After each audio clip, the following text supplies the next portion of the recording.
A very good morning to all of you, online as well as offline students. Last lecture under Ind AS 2, we understood the entire concept of Ind AS 2 with reference to what is the objective, what are total exclusions, and what are partial exclusions. Then we understood the concept of definition of term inventory. It should satisfy any one of the three conditions. Then we understood the main principle for inventory valuation is cost or NRV, whichever is lower, though this main principle is applicable for finished goods and WIP. For raw material, principle is something else. Cost कैसे ढूंढने का, cost के लिए purchase cost, conversion cost, other cost, certain cost not to be included, इसका detail understanding किया. Then NRV, what is the formula of calculating NRV and what is the logic behind estimated selling price? It is estimated on which date, वो discuss किया. Then we say cost, एक बार समझ में आ गया तो inventories would be then viewed as interchangeable and non-interchangeable. अगर interchangeable है तो you have certain methods applicable, FIFO और weighted average. अगर non-interchangeable है तो उसका actual cost based on specific identification method. Yes, हो सके तो सब में specific identification follow करो, but वो possible, the cost of maintaining that data would be huge. तुम पूरे साल भर सिर्फ वही डेटा करते रहोगे, accounting होगा ही नहीं. Then स्टैंडर्ड कॉस्ट भी अलाउ किया जाता है, and for small retailers retail method भी अलाउ किया जाता है, as long as it approximate to actual cost. बराबर. Now moving further, there is a statement which is presented, and that statement is inventories having similar nature and usage, entity should apply same cost method. वो inventories जिसका similar nature है and जिसका similar usage है, वो inventory के लिए cost method में तुम्हारे पास चॉइस नहीं है. कॉस्ट मेथड में तुम्हारे पास चॉइस नहीं है. अगर समझो तुम्हारे पास दो ऐसा सिमिलर नेचर ऑफ इन्वेंट्री है, सिमिलर नेचर एंड यूसेज वाला इन्वेंट्री है, एक के लिए फीफो करते हो तो दूसरों के लिए वेटेड एवरेज नहीं कर सकते हो, दूसरों के लिए भी फीफो फॉलो करना पड़ेगा. लेट से तुम्हारे पास दो प्लांट है, एक फैक्ट्री है गुड़गांव में, दूसरा फैक्ट्री है राजस्थान में. दोनों प्लांट में सेम प्रोडक्ट मैन्युफैक्चर करता है, तो दोनों के लिए सेम रॉ मटेरियल लगेगा, उसी रॉ मटेरियल को इंट्रोड्यूस करके फिनिश गुड्स बनेगा. ओनली चेंजेस दैट दोनों ज्योग्राफिकल वाइज डिफरेंट लोकेशंस पे. यस, तो तुम ऐसा सोचेगा plant at Rajasthan let me follow FIFO and plant at Gurgaon let me follow weighted average. तो स्टैंडर्ड बोलता है ये चौलबे ना. अगर इन्वेंट्री का सिमिलर नेचर और यूसेज है तो फिर चाहे जिस किसी प्लांट में हो, चाहे जिस किसी लोकेशन में हो, उसका मेथड से कौन सा वो तुम डिसाइड करो, लेकिन एक बार डिसाइड कर दिया तो वही मेथड फॉलो होगा सब जगह पे. ये कॉन्सेप्ट समझ में आता है. AS2 में ऐसा कुछ नहीं था. Ind AS2 is very specific. Ind AS2 बहुत क्लियरली बात करता है कि अगर सिमिलर नेचर एंड यूसेज है तो आपको इरिस्पेक्टिव ऑफ लोकेशन आपको उसको सेम मेथड पे वैल्यू करना पड़ेगा, फिर चाहे वो मेथड फीफो हो या वेटेड एवरेज हो, उसमें कोई टेंशन नहीं. समझता ही है. Yes. Then tell me one thing, raw material के लिए जनरली वैल्यूएशन प्रिंसिपल क्या होता है? रॉ मटेरियल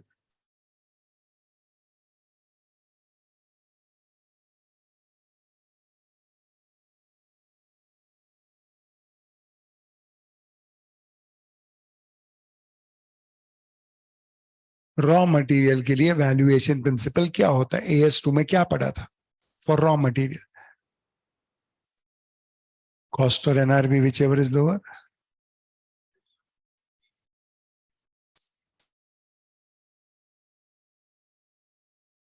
इसका मतलब रॉ मटेरियल में हम ऐसा बोल सकते हैं कि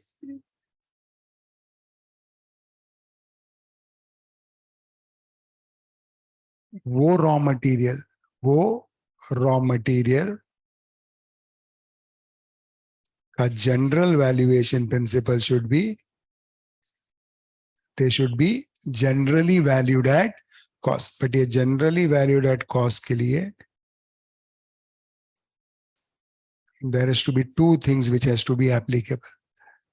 There has to be two things which has to be applicable. There may be decline in value of raw material. There may be decline in value of and finished goods in which such raw material will be incorporated can be sold at or above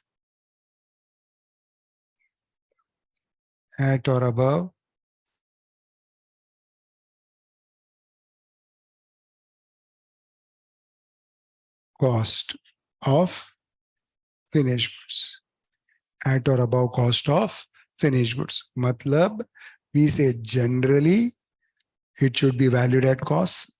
उसके लिए decline in value of raw material होता है, होने दो, कोई बात नहीं. खाली रॉ मटेरियल का वैल्यू डिक्लाइन होने से रॉ मटेरियल का वैल्यूएशन पे फर्क नहीं पड़ेगा.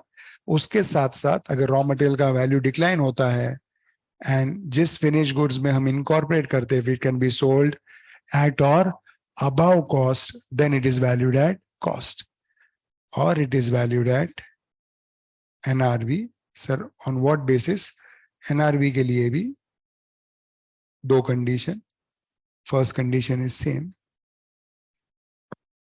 and second condition is जिस फिनिश गुड्स में आप इनकॉर्पोरेट करते हो, it would be sold below cost. It would be sold below cost. उस केस में उसको वैल्यू करेंगे एनआरवी पे. रॉ मटेरियल के केस में एनआरवी इज ऑलवेज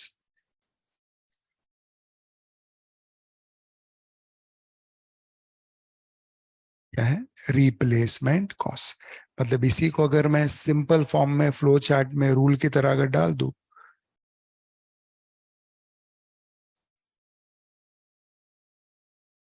और raw material valuation is generally at cost. However, it would be valued at NRV if finished goods in which they are incorporated would be sold below cost. इसके अंदर underlying assumption ये है कि there is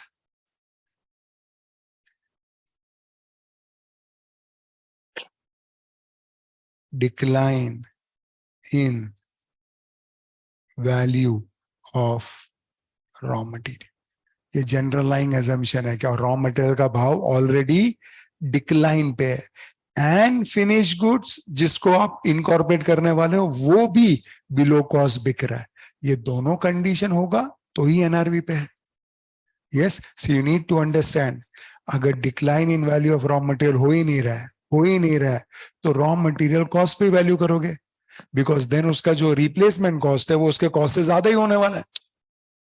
तो वहां तो सवाल ही नहीं उठता है. तो सबसे पहला डिक्लाइन होना जरूरी है एंड दूसरा finished goods you should be able to sell below cost to NRV. if you're able to sell above cost तो NRV की जरूरत नहीं. ये कॉन्सेप्ट समझता है? हेलो,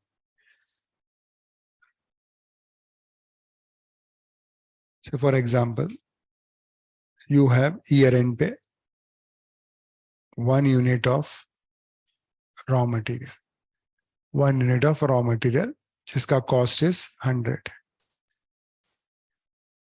बराबर. इसका रिप्लेसमेंट कॉस्ट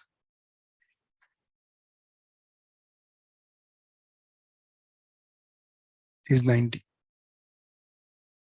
तुमको मालूम है इस 1 यूनिट ऑफ रॉ मटेरियल में there would be some conversion cost, there would be some other cost to make the finish goods.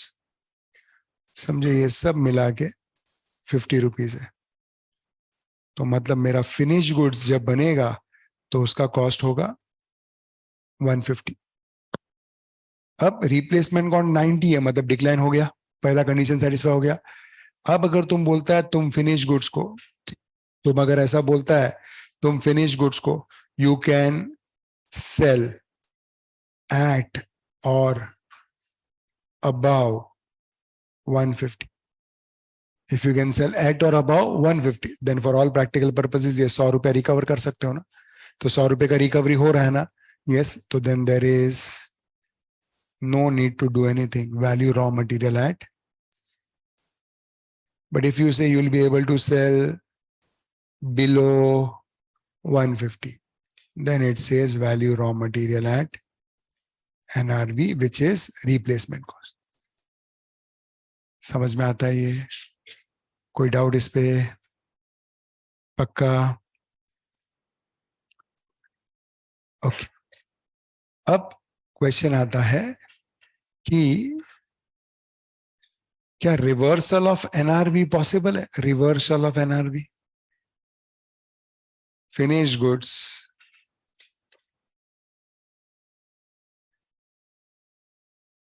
Goods cost 1 lakh, NRV 90,000, किस पे वैल्यू करोगे? ईयर 2021-22 किस पे वैल्यू करोगे?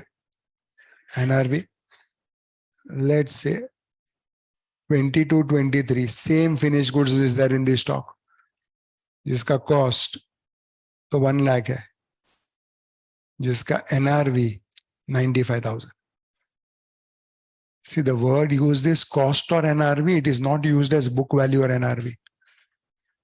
So जब फर्स्ट ईयर कर रहे हो कॉस्ट और एनआरवी 90,000 पे वैल्यू करोगे, 10,000 का लॉस बुक होगा।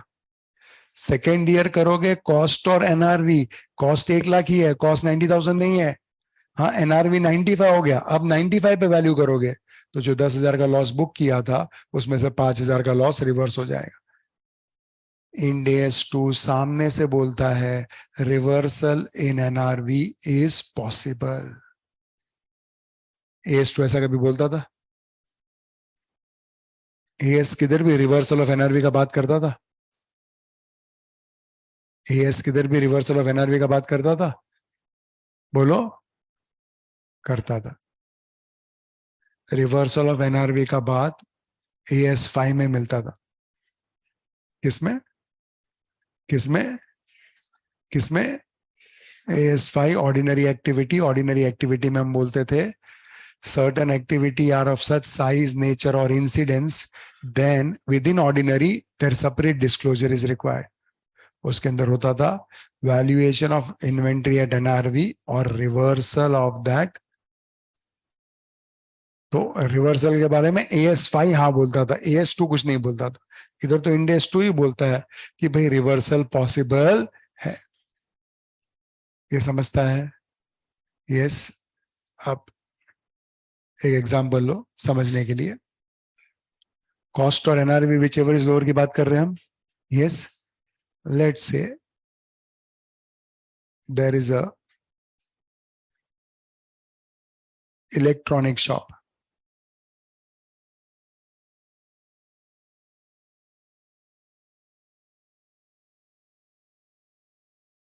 गडा इलेक्ट्रॉनिक्स, बराबर, ओनर मिस्टर जेठालाल, बराबर। अब ये Gada electronics deals in what? Electronics. It is a dealer or a trader in electronics. तो इसके लिए जो भी इलेक्ट्रॉनिक आइटम्स है वो उसका फिनिश गुड्स ही है। यस और no? Say year end Gada electronics does a huge sale. Yes, and year end पे उनके पास स्टॉक में there is one refrigerator, there is one LED and there is one window AC.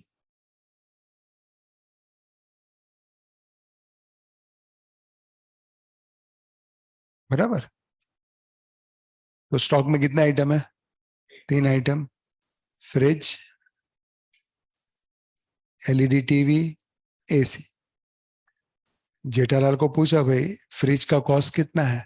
तो एक ही fridge बचा. बोला वो बराबर है, बचा एक ही है, लेकिन कॉस्ट कितना है?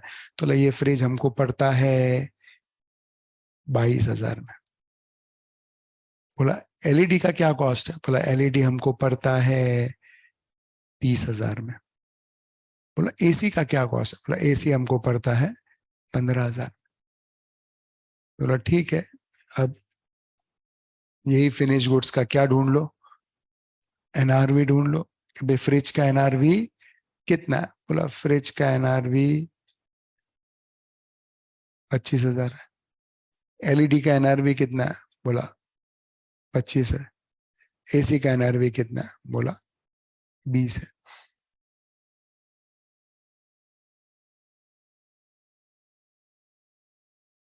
$67 है क्या?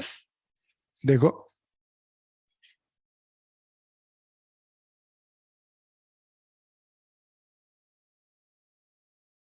कॉस्ट और NRV whichever is lower. तो किस पे बताओगे इन्वेंट्री को? यस और नो? यस और नो?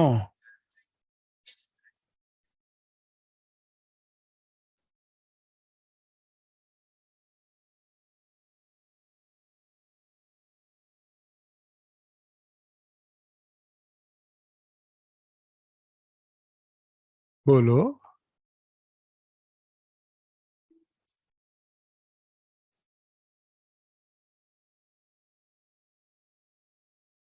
इसका मतलब you need to understand that whenever you apply the rule cost or NRV whichever is lower, this rule has to be applied on item by item basis, not on item by item basis, not on global valuation basis.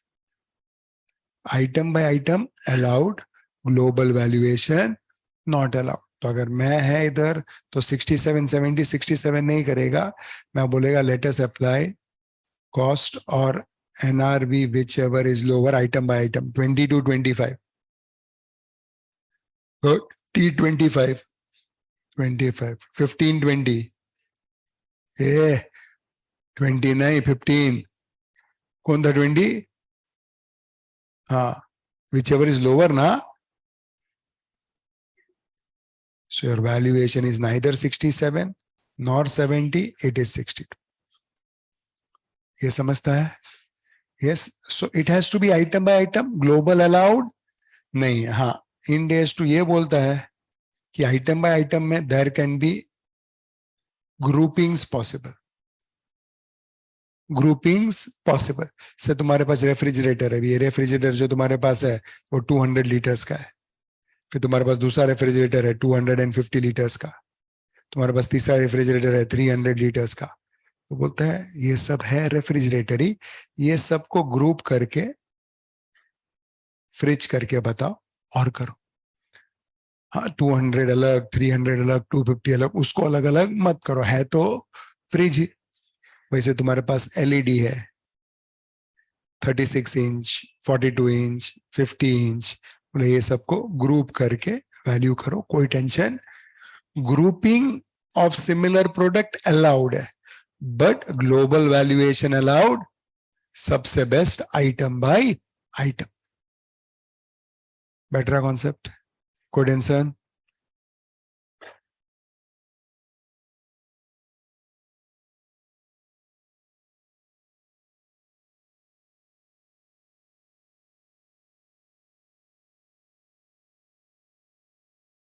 अब सवाल उठता है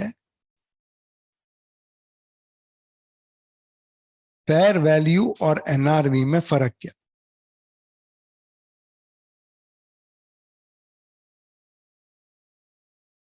पहले बताओ क्या standard कहीं भी fair value use कर रहा है क्या? स्टैंडर्ड में किधर भी फेयर वैल्यू आ रहा है क्या?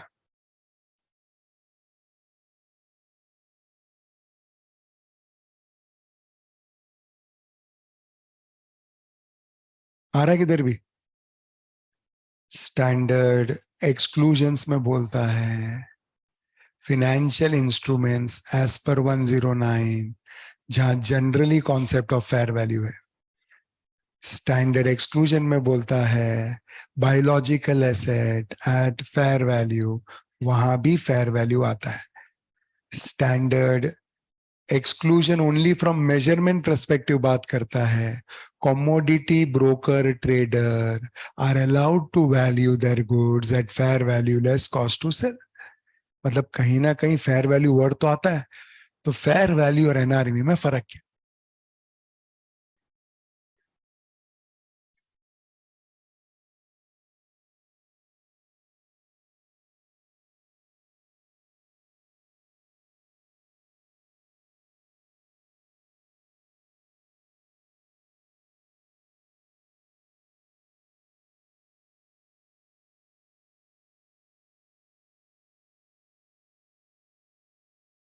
फर्क क्या बोलो?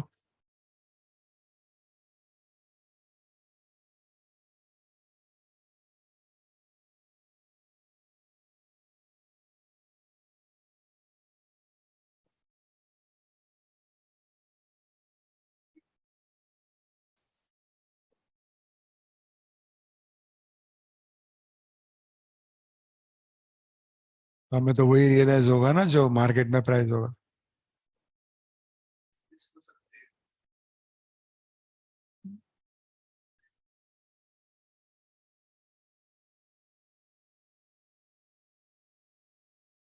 Not bad. और कोई?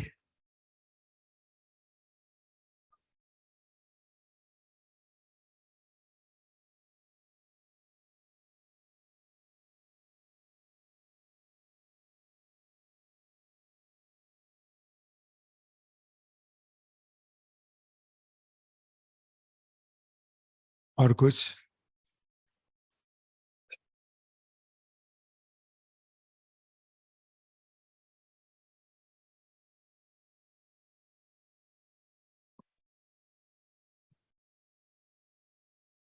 करना। सर, तो एनआरवी जैसे हम जो वैल्यूएशन प्रिंसिपल करते हैं, cost NRV whichever is lower, तो जो एक्चुअली स्टॉक वो एंटिटी के पास है उसको अगर इफ दे एस्टिमेट की कौन से मंथ में बेचेंगे उसका वैल्यूएशन करेंगे तो वो एनआरवी बेसिस हो रहा है। बट फेयर वैल्यू जैसे जो एक्सक्लूजन टू मेजरमेंट था, तो वो कमोडिटी स्टॉक ब्रोकर के केस में, तो जो एक्सेस जैसे बार्ली ने खरीद लिया था, जो एक्सेस प्रोड्यूस ने खरीदा था, तो वो in general in the sense कि मार्केट में उसका वैल्यू कितना है वो बार्ली का, क्योंकि वो प्राइस बढ़ रहा है इसलिए उसने लिया था। तो ऐसा।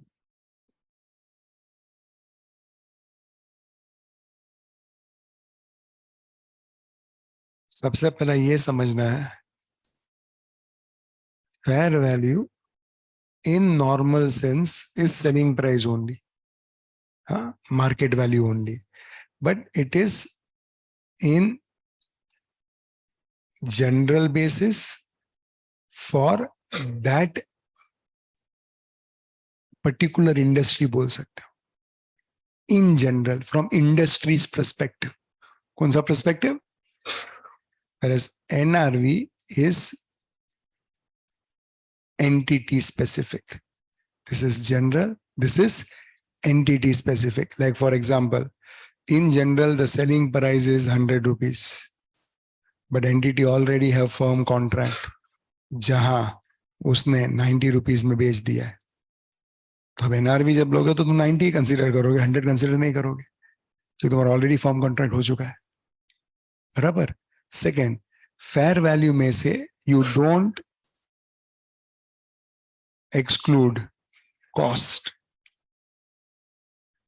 एनआरवी में से it is always estimated selling price minus something and then what you get is NRV. समझ रहा है? So even though fair value is similar to market value, NRV is also similar to selling price या market value. What you need to understand is fair value is market value in general, whereas NRV is value in specific. Yes, अभी कोई आपको पूछेगा कि भाई generally stipend क्या होता है, तो तुम कैसा बोलोगे? तुम बोलोगे normal firms, mid size firms, अच्छे वाले, टॉप 4. नॉर्मल फर्म्स है तो anywhere in the range of बोलो नॉर्मल फर्म्स में ये कौन से फॉर्म में है? Which form you are? Hari Bhakti, तेरे को तो मिलता भी नहीं है, फिर भी ऐसे कितना प्रॉमिस किया था? नहीं, प्रॉमिस कितना किया था? फर्स्ट ईयर हर महीने आ जाता है। तुम भी हरि भक्ति में?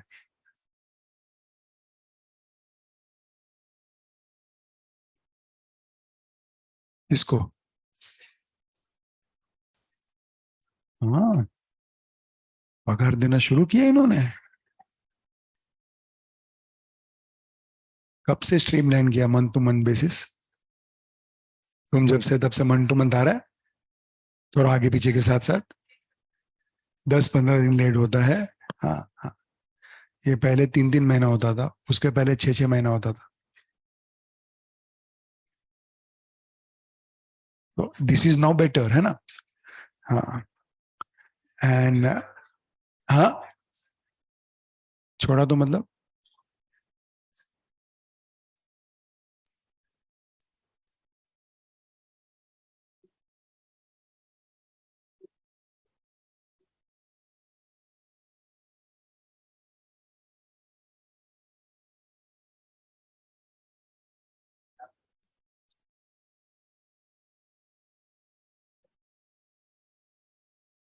मतलब 3,500 ही है। Then it is 3,500 only, no? Because that extra is not for your articleship, but for your freedom. For articleship is only 3,500. Balance is for your freedom. तू भी उधर ही है, तो तेरे को कैसे मालूम?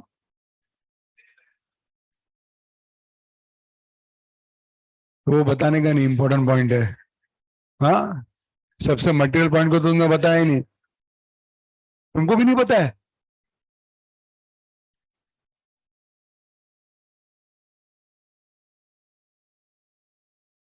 This is totally crap.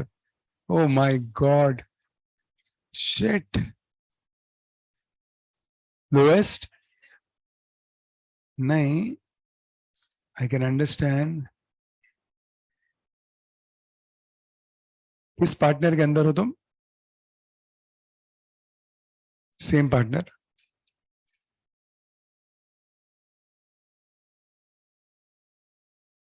Okay, हाँ, जनरल का हम बात करेंगे तो छोटे फॉर्म का क्या होगा? जनरल 4 to 5, 4 to 6 का रेंज बोल सकता है। मिड साइज होगा तो हमेशा कितना देता है? 11 देता है। और ये भक्ति देखो,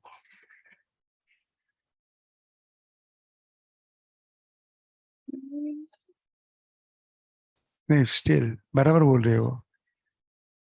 ओके 11, तो अपन 11 से 15 पकड़े, एंड टॉप 4 15। थर्ड ईयर तो पहुंचेगा ही किधर, 2 ही साल तो है। अच्छा, तुम्हारा 3 साल है इसलिए लास्ट बैच। हाँ, तो 15 से 25 का range. I am talking all with freedom, not without freedom. Okay, तो that is how you will say yes. अब मान लो कोई बंदा या बंदी टॉप 4 में फर्स्ट ईयर में ही उसको 25 मिल रहा है। This is specific to that बंदा या बंदी, that is not fair value. Yes, या कोई बंदा या बंदी नॉर्मल फर्म के अंदर, हाँ, जहाँ 4 से 6 का रेंज है वहां उसको 8 मिल रहा है। बॉस बॉस इम्प्रेस, बोला ये चाहिए अपने को, इसको पैसा देते हैं, ये आदमी चाहिए, अच्छा लड़का है। यस, या टॉप 4 में ही कोई है, उसको 10 मिल रहा है फर्स्ट ईयर में 15 की जगह पे। पॉसिबल ना? हाँ, मतलब बहुत रेफरेंस से लगाया, बोला नहीं है नहीं है, बोला लेकिन स्टाइपन फिर हम 10 ही दे सकते हैं, बोला चलेगा। स्टाइपन नहीं तो भी चलेगा, लेकिन that could be NRV. General बात कुछ होती है, जैसे इधर भी इन्होंने बोला ना, कुछ लोगों को 18 भी मिलता है, 20 भी मिलता है, डिपेंडिंग अपॉन स्कोर्स। कॉन्सेप्ट समझता है? Yes. Okay, so there is a difference between fair value and NRV. They are not one and the NRV is specific, fair value is general. Fair value में cost exclude नहीं करते, NRV में cost exclude करते। बढ़ो आगे। Yes,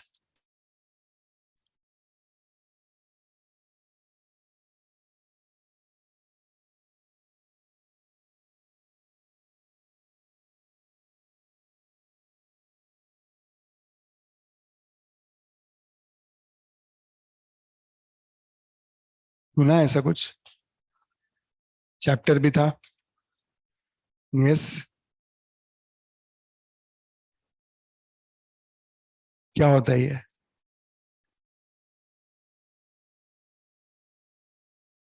joint product, by product क्या होता है?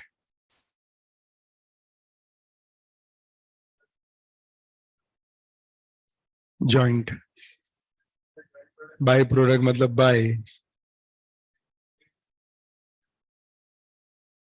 बन जाता है। मतलब मतलब एक ही चाहिए था, दूसरा आ गया, वैसा। तो ट्विंस टाइप है, ट्विंस टाइप है। बाय प्रोडक्ट तो ट्विंस भी तो फ्री में आता है ना, 1+1 ही रहता है। क्या होता है? बनाते हैं। तो ट्विंस में भी तो कोशिश एक की होती है, 2 आ गया ना।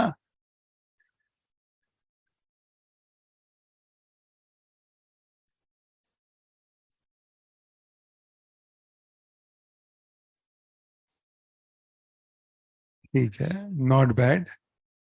If you go from intention perspective, yes, the intention is to get more than one product, and intention is to get both of those product या more than 2 product, that is joint product.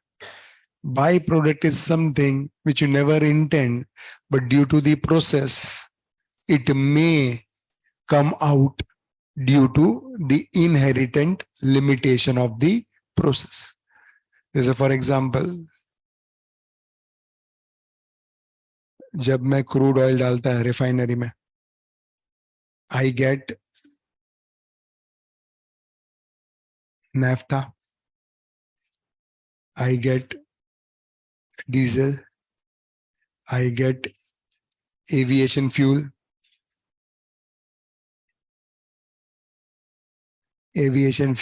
बराबर, I get bitumen, बराबर। ये सब मेरे को मिलता है और ये सब मुझे चाहिए भी होता है। And I also get something which I don't require but still I get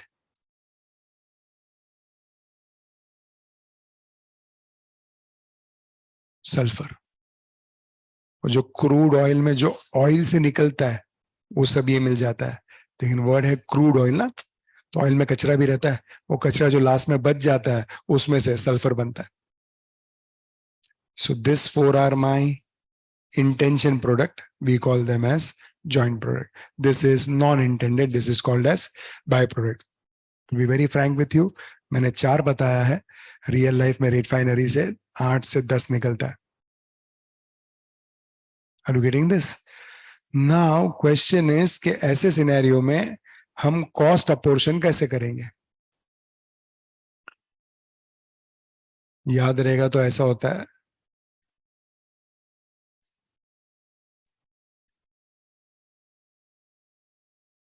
याद आ रहा है? Till split off point there is a combined cost, बराबर। उसके बाद इट गेट स्प्लिट, कुछ जॉइंट प्रोडक्ट बनेगा, कुछ बाय प्रोडक्ट बनेगा। तो फिर कॉस्ट को कैसा पोर्शन करेंगे?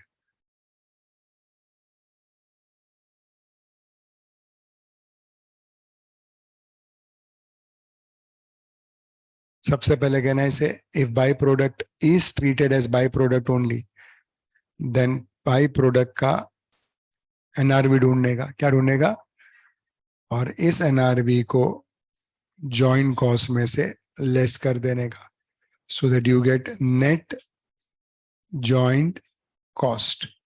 और ये नेट जॉइंट कॉस्ट को जॉइंट प्रोडक्ट में अपोर्शन करने का using various methods.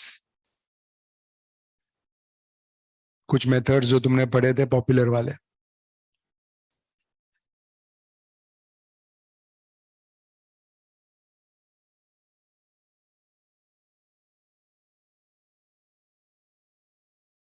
sales value of output at split of point,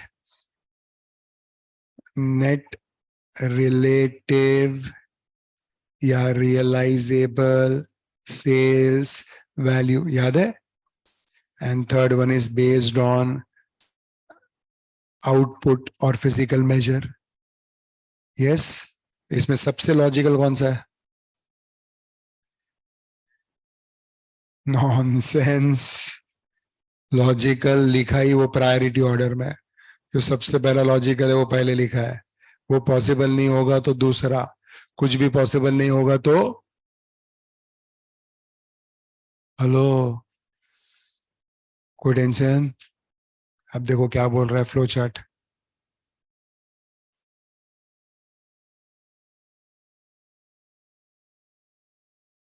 total joint cost में से NRV of by product minus करो तो तुमको मिलेगा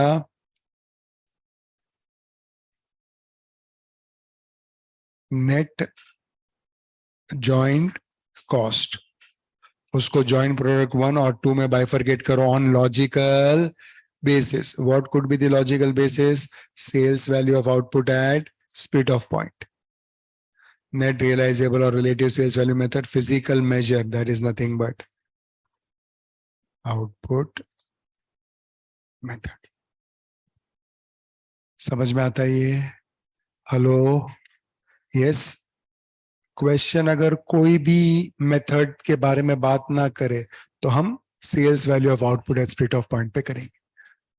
अच्छा, what if by product is also joint product? By product is also treated as joint product,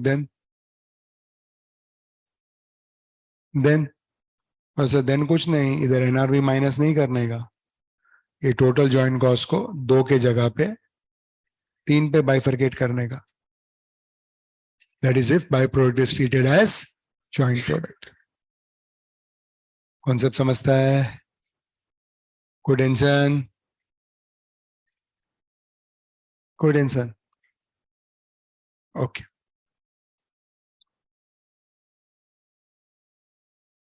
this completes everything with reference to Ind AS 2 का theory.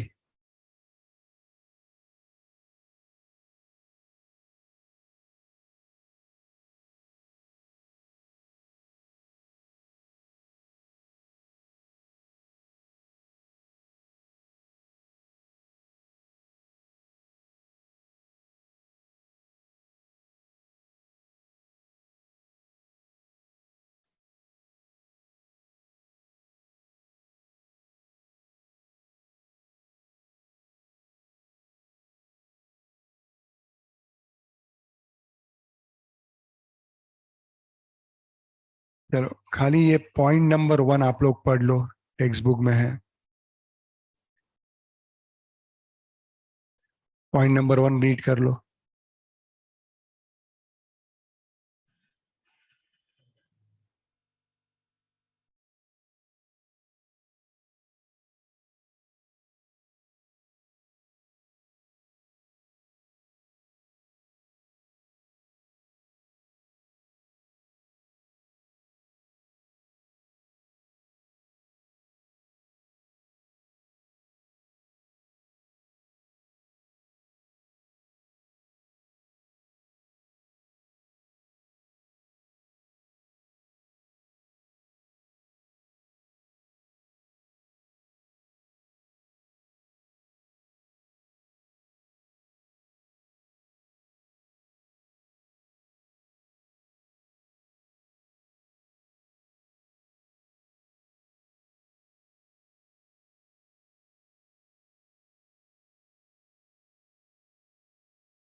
बड़ा मतलब समझा? स्टैंडर्ड बोलता है जो इन्वेंट्री आप बेच देते हो, यस, उस इन्वेंट्री का कॉस्ट उस पीरियड का एक्सपेंस करके ट्रीट होगा। हाँ, तुम मन में बोलेगा बोलने की क्या जरूरत है, वो तो हो ही जाता है ना। हाँ, लेकिन स्टैंडर्ड फिर भी स्पेसिफिकली इम्प्लाइडली ये बात करता है, जो नॉर्मली AS2 में होता नहीं था। सिमिलरली बोलता है जब कभी भी आप इन्वेंट्री को राइट डाउन करोगे, yes, that write down would be treated as part of expense only. समझते हो? राइट डाउन करने के दो तरीके। तरीका नंबर 1,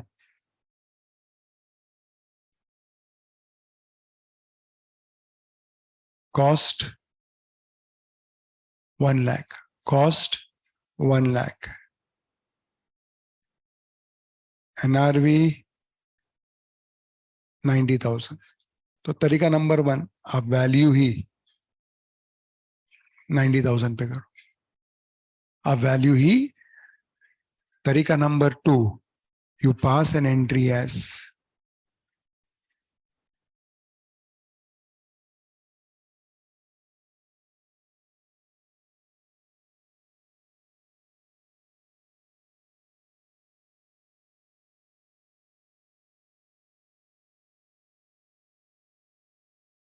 समझ रहा है, PNL to provision for write down.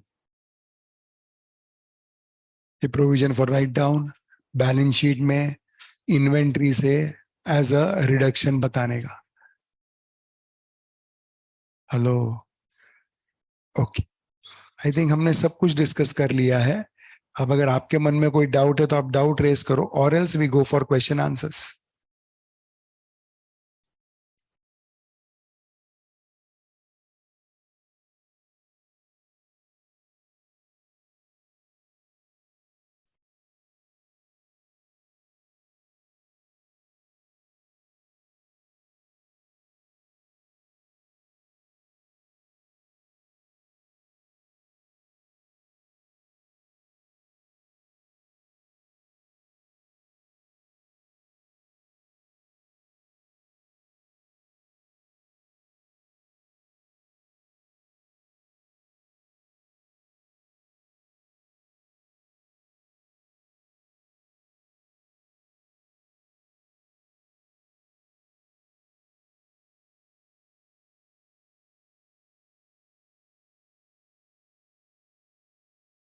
Okay,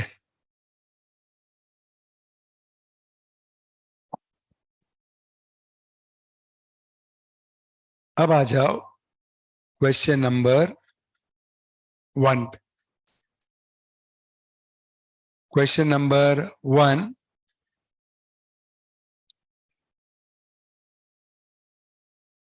पढ़ो मैडम,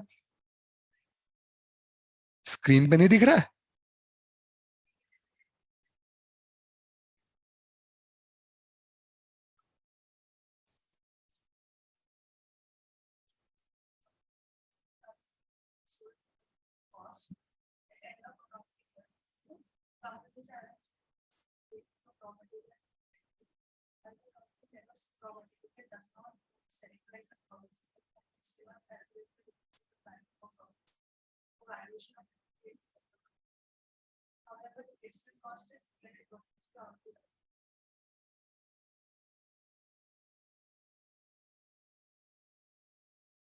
ध्यान से देखोगे, इतना बड़ा क्वेश्चन है, लेकिन एक क्वेश्चन में मैंने जितना मार्क किया खाली उतना ही पढ़ोगे ना, उतना ही इंपॉर्टेंट है।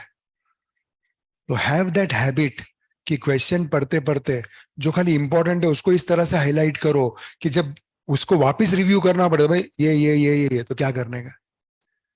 अब बताओ, question is on valuation of raw material. Valuation of raw material में इंड एज टू क्या बोलता है?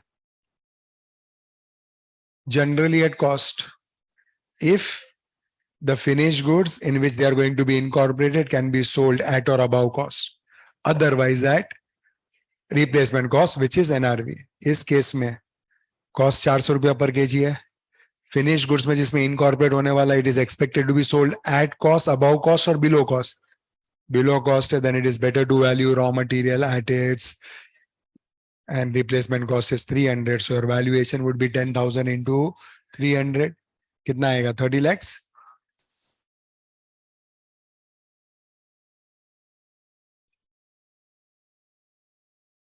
कोई tension?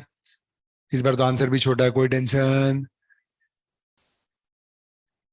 Clear with this? Okay.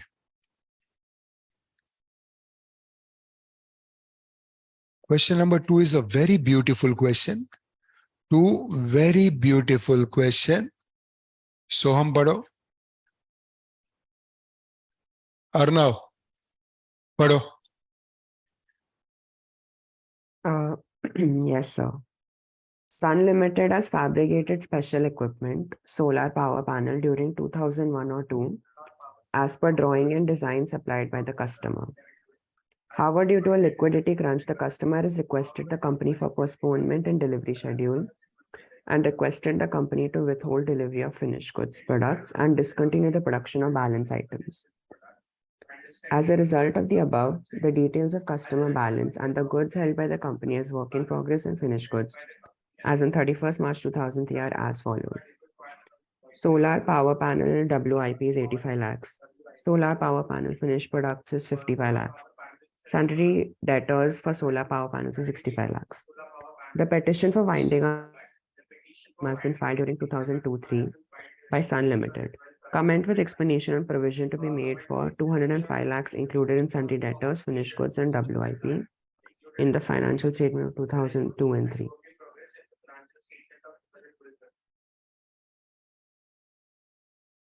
Thank you, Arnav. Sun limited ने कुछ इक्विपमेंट बनाया, किसके बेसिस पे?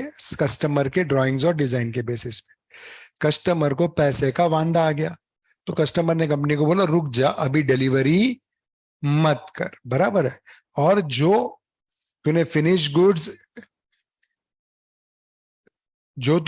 गुड्स बना दिया है उसका डिलीवरी विदहोल्ड कर दिया और आगे का प्रोडक्शन भी डिसकंटिन्यू कर दिया कि भाई जो जितना बना उतना रुक जा, अभी आगे बना. इसके वजह से हुआ क्या? कस्टमर को जो फिनिश गुड्स दे दिए थे उसके वजह से 65 लाख उससे आने का बाकी है. कस्टमर के लिए जो फिनिश गुड्स बना दिए थे उसका कॉस्ट 55 लाख है, और कस्टमर के लिए जो फिनिश गुड्स बना रहे थे उसका 85 है. तो 85 प्लस 55 प्लस 65 तीनों ऐड करोगे तो 205 होएगा. यस और नो? X2 X3 में कस्टमर पे वाइंडिंग अप का पिटीशन फाइल कर दिया गया है. यस.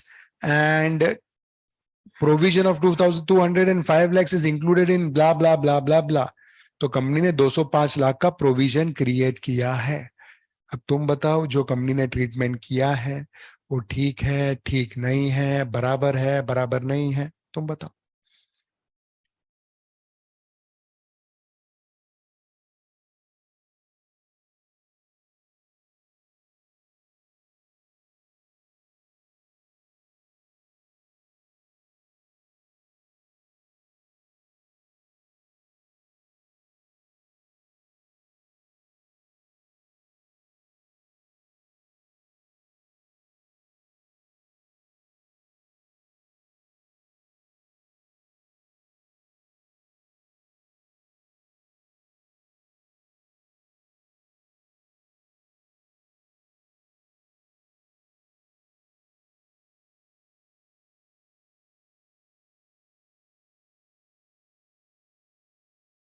ये 3 आइटम है.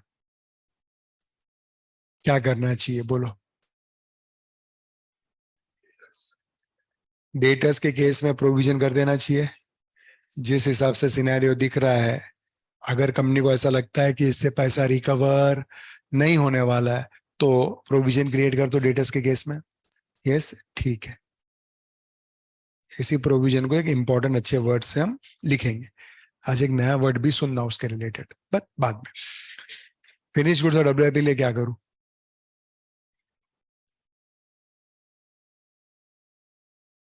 No provision. Finish good WIP no provision.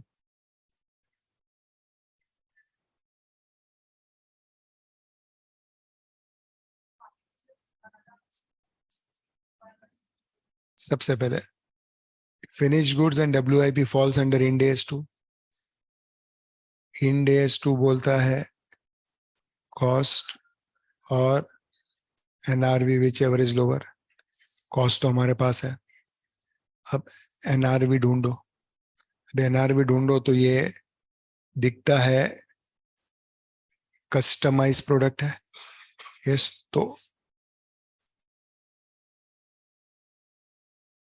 Customise product है तो देखो, क्या यही कस्टमाइज प्रोडक्ट के लिए you get some buyer ready to pay some price,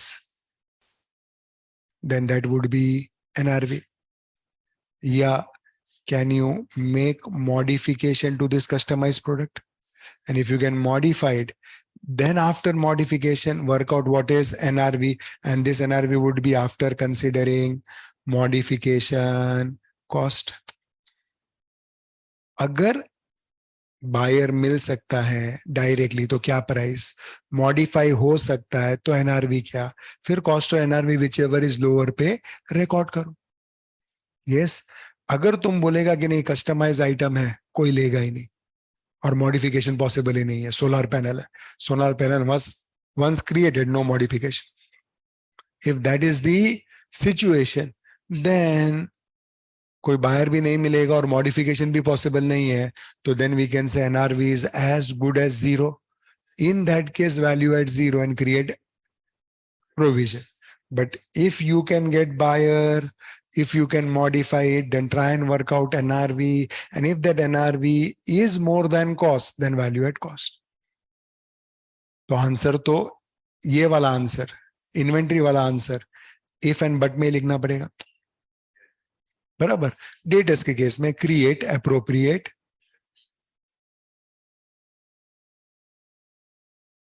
provision पुराना हो गया, इंड एस में इंपेयरमेंट। कॉन्सेप्ट समझता है? हेलो, यस, वो और बात है, इंस्टीट्यूट आज भी पूरा नहीं है, बट दैट इज ओके। अब इसका सॉल्यूशन अच्छे से पढ़ो, अच्छे से।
मैंने मार्क किया, उतना भी लिख लोगे तो बहुत बड़ी बात हो जाएगी। करना चाहोगे मार्क की?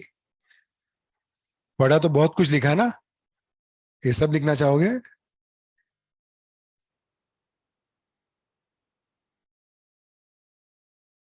ये वाला पार्ट हो गया मार्क, फर्स्ट वाला।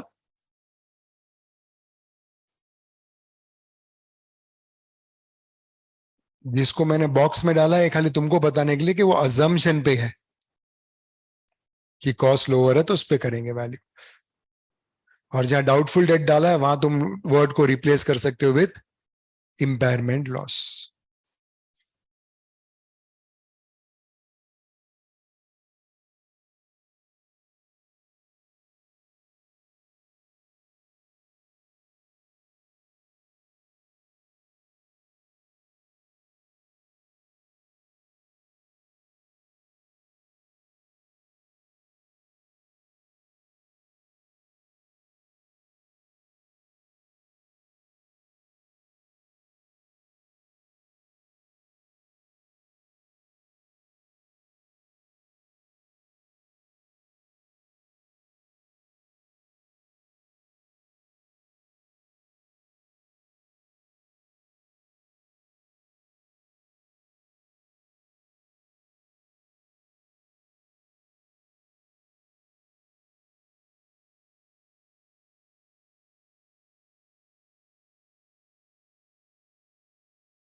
कर दिया?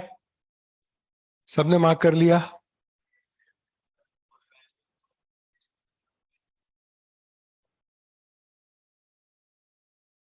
मतलब you will value it at zero value, full value provide, मतलब क्या पता है मैं तुमको, या तो एनआरवी जीरो ले लो या पूरे के पूरे का प्रोविजन क्रिएट कर दो।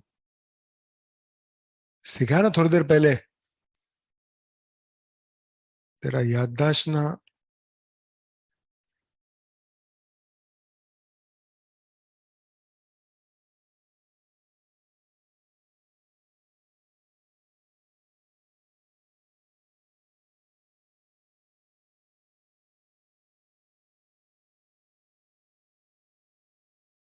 क्वेश्चन नंबर 5 पढ़ो और आंसर दो, मेरे को खुद ही पढ़ के आंसर दो।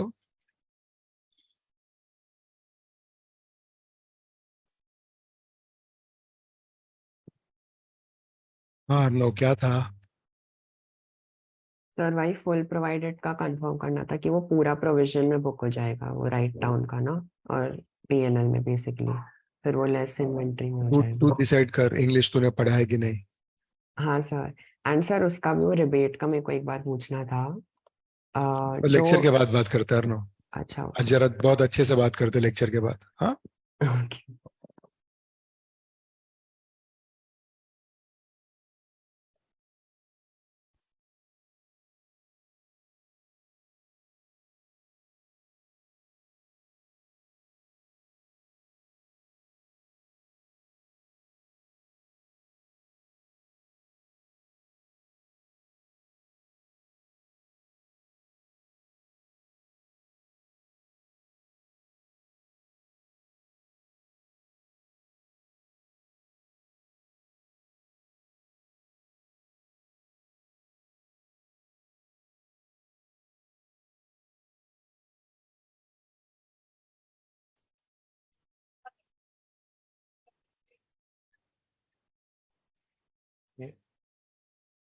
नेक्स्ट आएगा ना संडे,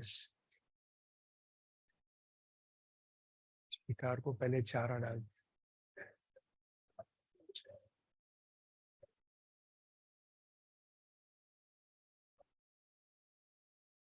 क्वेश्चन नंबर 5,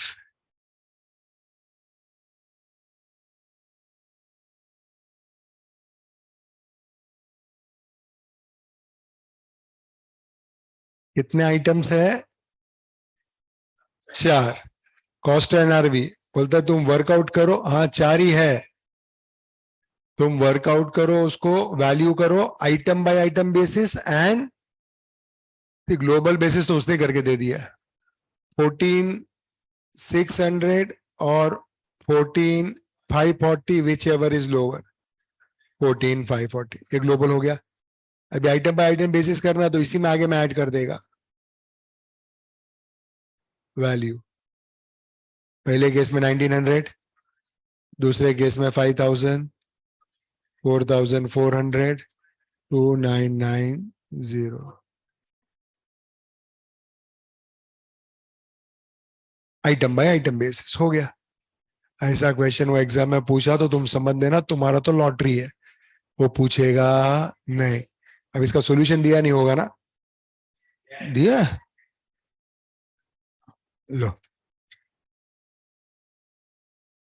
कोई टेंशन?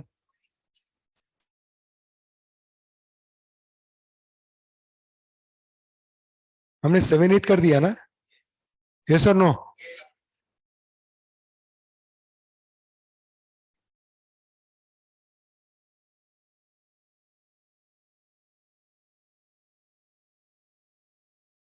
क्वेश्चन नंबर 6,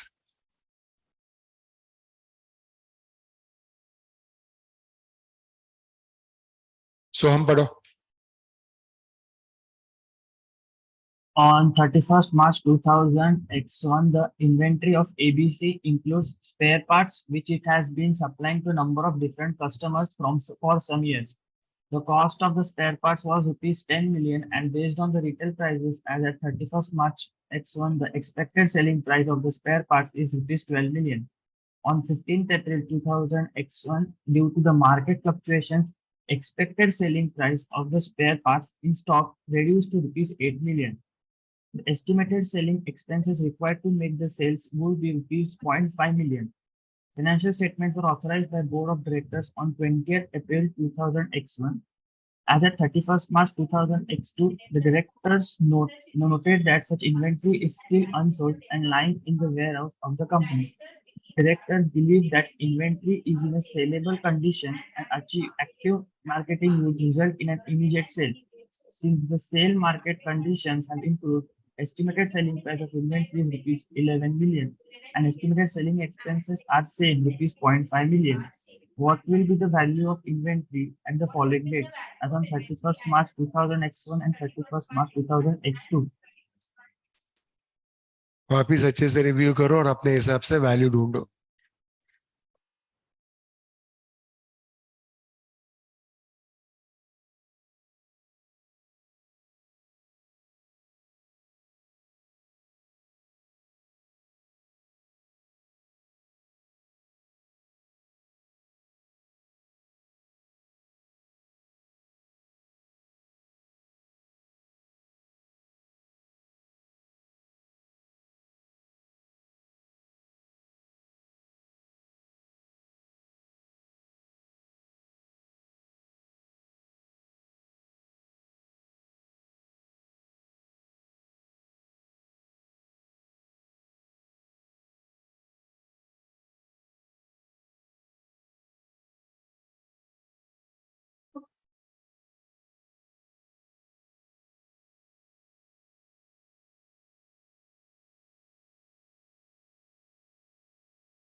चलो कौन आंसर देगा? खुशी किधर है? खुशी. Yes, sir.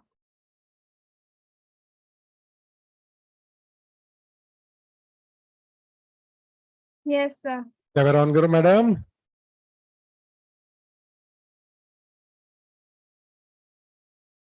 यस खुशी जी बोलिए. Sir, for the first one, 31st March 20X1, it will be 7.5 million.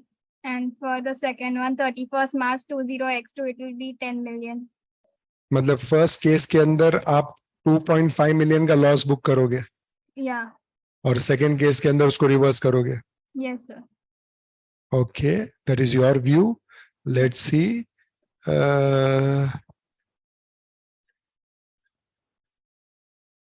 Partha Dubey.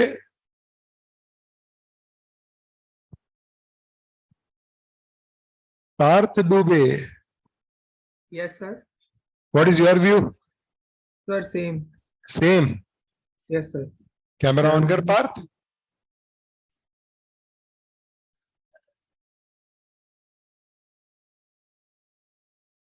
Okay Parth great. Yashvi.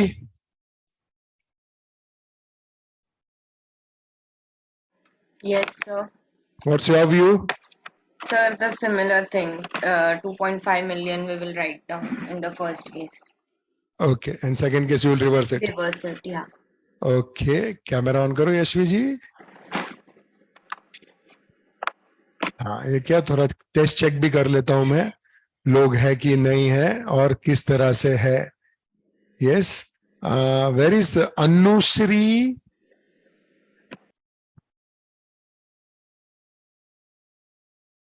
Anushree ji है? हाँ sir. Oh my my Anushree ji, camera on करो. और सर ट्रैवल कर रही हूँ, सॉरी. ट्रैवल क्यों कर रही है तू? सर वो भाई का कॉलेज स्टार्ट हो रहा है सर. तो तेरे को तो 10 बजे के बाद ऑफिस है ना? सर भाई को ड्रॉप करने के लिए college. You are dropping your brother?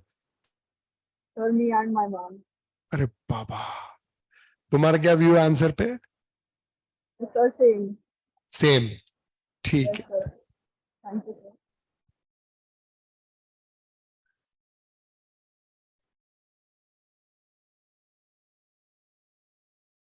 7.5 first year, loss of 2.5. Second year, 10 at cost because NRV is 10.5. So second year reverse हो जाएगा. Yes, estimated selling price 12 होने दो, but actually 8 हो चुका है वो. तो हम तो जो डेटा दिया रहेगा वही करेंगे, और वैसे भी आपका बोर्ड ऑफ डायरेक्टर्स ने 20 अप्रैल को किया है, उसके पहले इंफॉर्मेशन अवेलेबल था.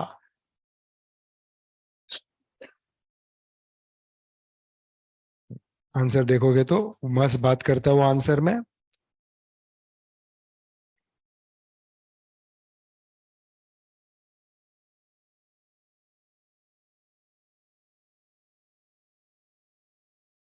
कोई टेंशन? अच्छा क्वेश्चन था. It is predominantly speaking on reversal of write down, and it is also speaking on Ind AS 2 read with Ind AS 10 event after balance sheet. ठीक है, तो सब हो गया ना अपना? ओ अच्छा, ये बाकी है. In a manufacturing process of mass limited, one byproduct emerges besides two main product. Apart from scrap, लो इसका मतलब 4 आइटम है. MP1, MP2, byproduct, scrap. Details of cost of production, raw material का cost, wages, fixed overhead, variable overhead, ये सब तुम्हारा joint cost. Output में 5001 मिला, 4000 second का मिला और 2000 बाई प्रोडक्ट मिला. क्लोजिंग स्टॉक खाली 1 और 2 है. Average market price of MP1, MP2 is 60 and 50 respectively. By-product is sold at 20 per unit. The profit is 5,000 on sale of by-product after incurring separate processing charges of 8,000 and packing charges of 2,000. Okay. This will help you to get NRV of the by-product. Yes. ये 8,000 का खर्चा है, 2,000 का खर्चा, मतलब total 10,000 का खर्चा.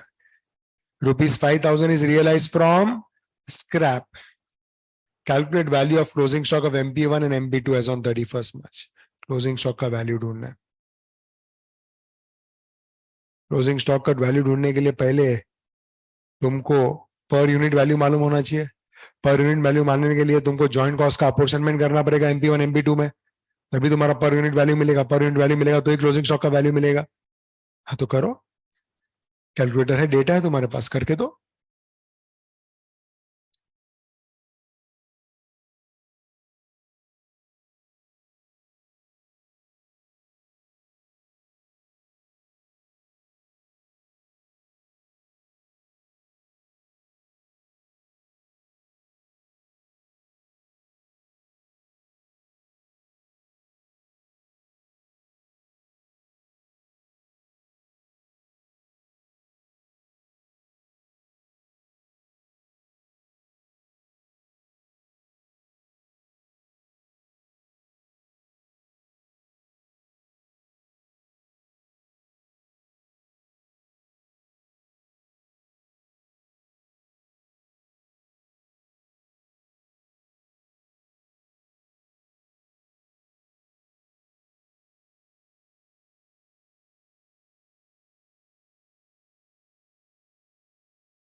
हो गया? हो गया?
या वर्कआउट?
हो गया ऑल ऑफ यू?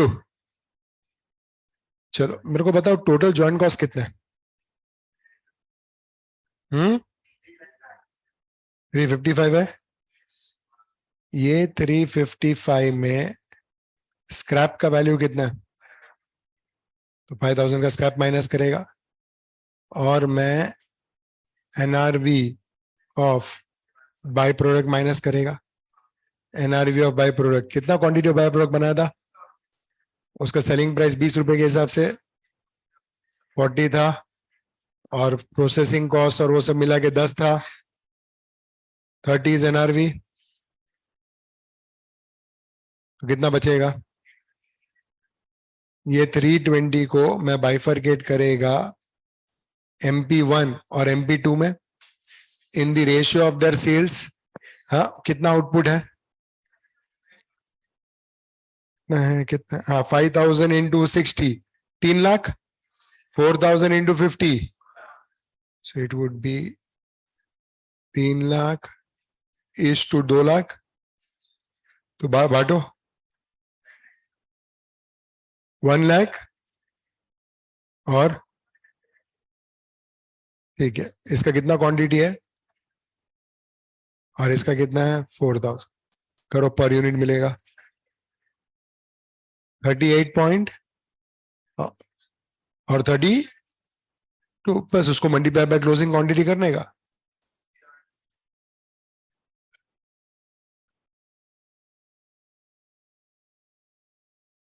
हेलो, कोई टेंशन? ये समझ में आता है? किसी को किसी पॉइंट पे कोई डाउट? पक्का? कंफर्म?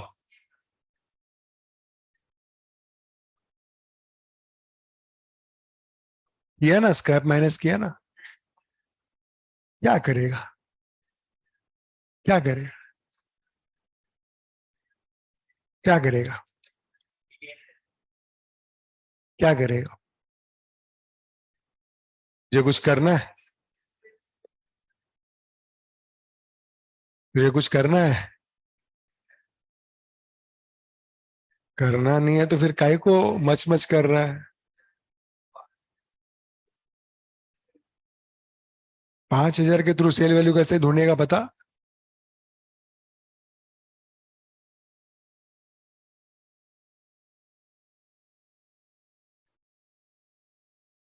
तुम्हारे सब में सोचने वाला बंदा सिर्फ वो अकेला है, सिर्फ वो अकेला है। ये स्टेटमेंट को खाली मुझे एक्सप्लेन करके बताओ।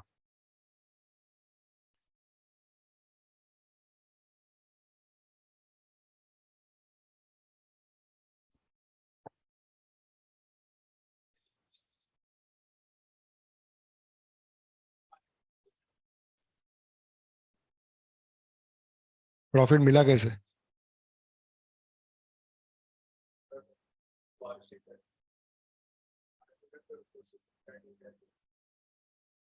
मैंने पूछा प्रॉफिट मिला कैसे? क्वेश्चन को ध्यान से सुनने का।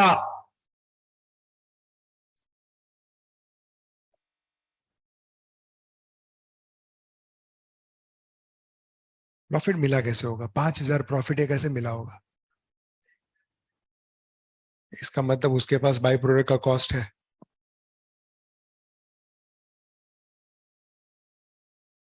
उसका मतलब उसके पास बाई प्रोडक्ट का कॉस्ट है, तो उसको बाई प्रोडक्ट का कॉस्ट कैसे मिला रहेगा?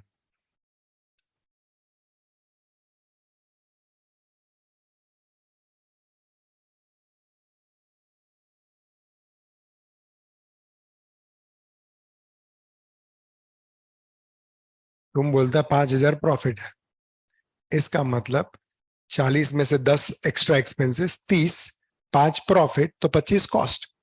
तो 25 कॉस्ट मिला कैसे उसको? क्योंकि 5 प्रॉफिट लाने के लिए कॉस्ट और सेलिंग प्राइस ही कंपेयर होता ना। 5 मेरा लकी नंबर तो 5 मेरा प्रॉफिट, ऐसा तो नहीं आया रहेगा। कॉस्ट के साथ कंपेयर करने के बाद ही प्रॉफिट आया रहेगा। तो इसका मतलब उसको कॉस्ट मिला कैसे? क्योंकि कॉस्ट 25 तो है ही नहीं, क्योंकि कॉस्ट का डिटेल तो 355 है।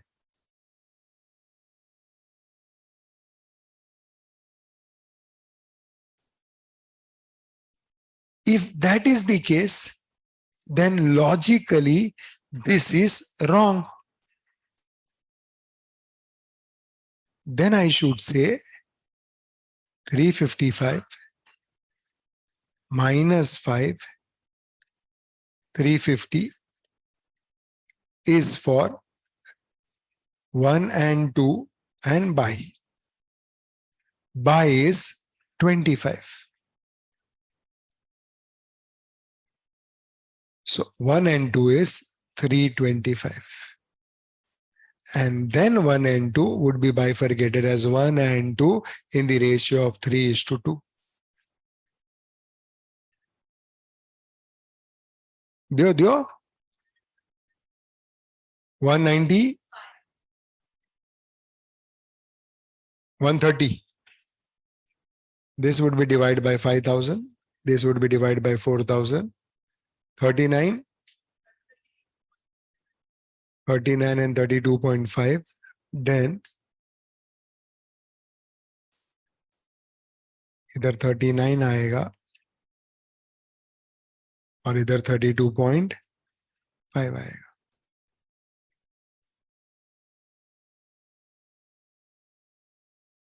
तो करने का कौन सा?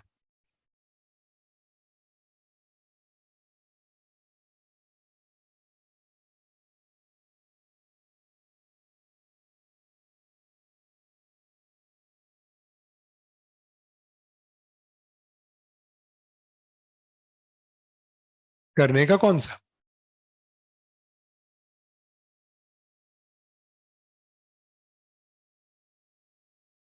टू बी वेरी फ्रैंक, अगर ये स्टेटमेंट नहीं डाला होता तो हमने जो किया था फर्स्ट में बराबर था. अब इंस्टीट्यूट से तकलीफ ये हो गया कि स्टेटमेंट डाल दिया लेकिन उसको स्टेटमेंट का मीनिंग ही नहीं समझा. सॉल्यूशन अभी भी वो फर्स्ट वाला ही करता है, but with this statement second वाला looks more appropriate, because if I know what is cost of by product then तो टोटल कॉस्ट में से कॉस्ट ही माइनस करो. व्हेन यू से प्रॉफिट पे बेच रहा है तुम बाई प्रोडक्ट को, इसका मतलब तुमको कॉस्ट पता है तो कॉस्ट में से फिर कॉस्ट ही माइनस करो. बाई प्रोडक्ट के प्रॉफिट को क्यों एडजस्ट करते हो? In that case you are treating by product also as main product. मतलब इस प्रॉब्लम को दो तरह से सॉल्व किया जा सकता है.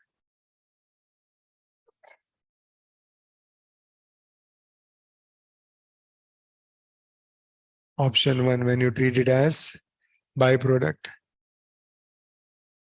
ऐसे ही कुछ पढ़ते थे ना. हेलो,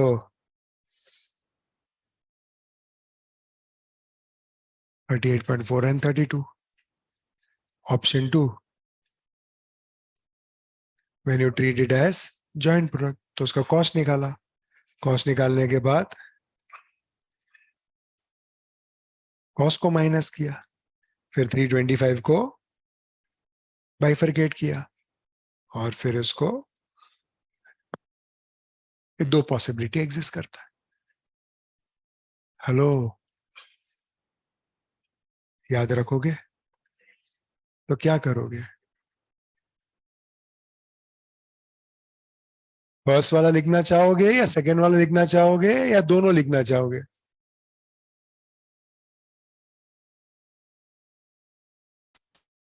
फर्स्ट टेक्स्ट बुक में है ऐसा बोल के नहीं, दोनों चाहिए. पूरा वसूल करेगी, हाँ बोलती है.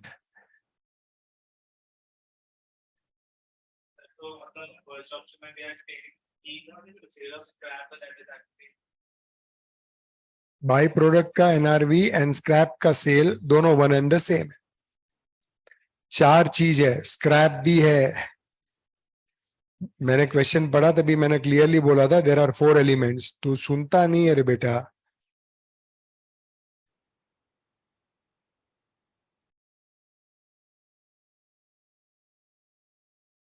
चार चीजें है, MP1, MP2, by product and scrap. तो जब तू बाई प्रोडक्ट को बाई प्रोडक्ट ट्रीट करता है तो उसको सेम ट्रीटमेंट देता है जो तू स्क्रैप को देता है. So by product and scrap में फिर कोई फर्क, इसे दोनों को हमने लेस किया. कॉस्टिंग फाइनल में भी ऑप्शन में नहीं है, सेल्फ पेस मॉड्यूल करना ही है, बता रहा हूं. नोट डालने का, फर्स्ट वन करने का और नोट डालने का ऑल्टरनेट सॉल्यूशन एग्जिस्ट. तुमको सेकेंड वन इससे बता दिया कि यू नेवर नो, क्वेश्चन खुद ही बोलेगा कि consider by product as main product, तो सेकेंड वन करना पड़ेगा.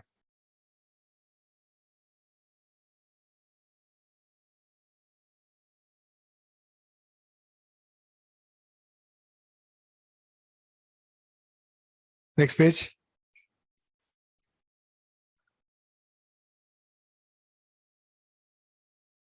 फोटो खींच लो ना। अच्छा लिखेगा, ठीक है।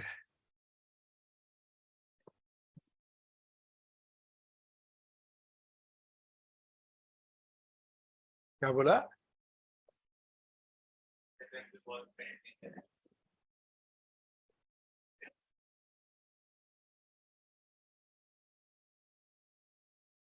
करो स्क्रॉल।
नेक्स्ट करूं?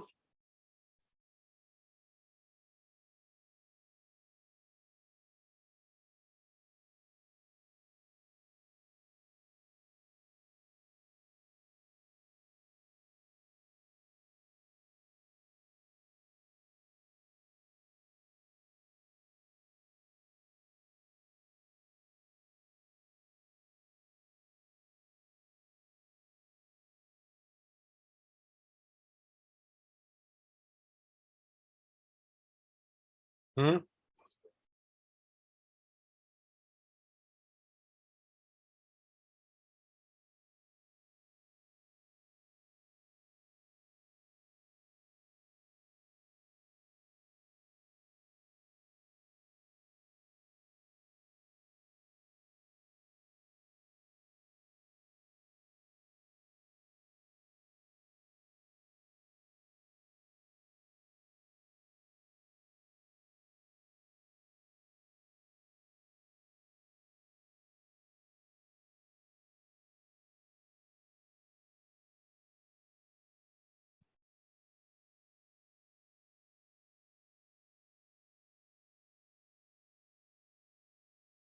हमारे अनुश्री मैडम को 10 बजे तक लेक्चर नहीं चाहिए था, क्योंकि फिर लास्ट में उसको ट्रैवलिंग में सुनना पड़ सकता था, लेकिन आज 9 बजे से पहले से ही ट्रैवलिंग में है वो।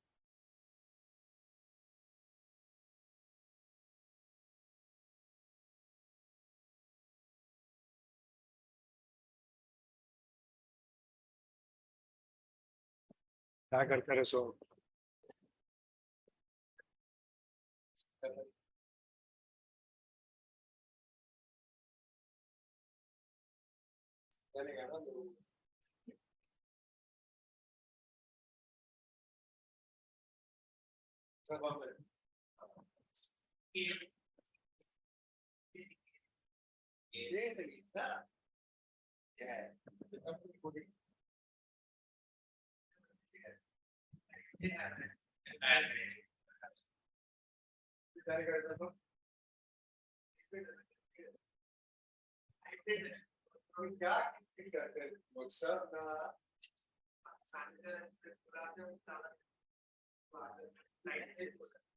प्रॉब्लम होता है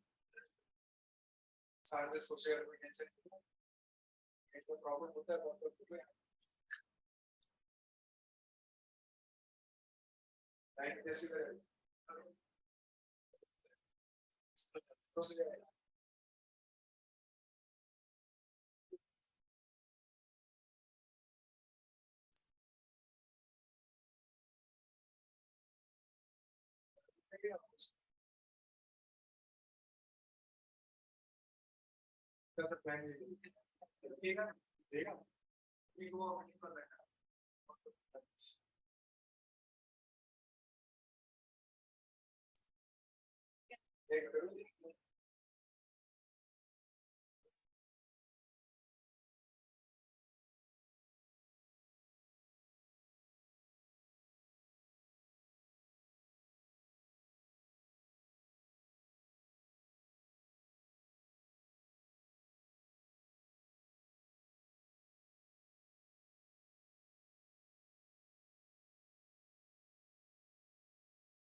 इसमें ये सब नहीं करो डायरेक्ट 325 को ब्रेक करोगे ना 325 को ब्रेक करो ये वाला पार्ट लिखो ना इसको मालूम है ना कैसा आएगा 325 ये वाला part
Next. The last part. This completes your solution as well as Ind AS 2. Next lecture Ind AS 16 से start करेंगे. So Ind AS 16 का डेटा लेके आना नेक्स्ट लेक्चर में.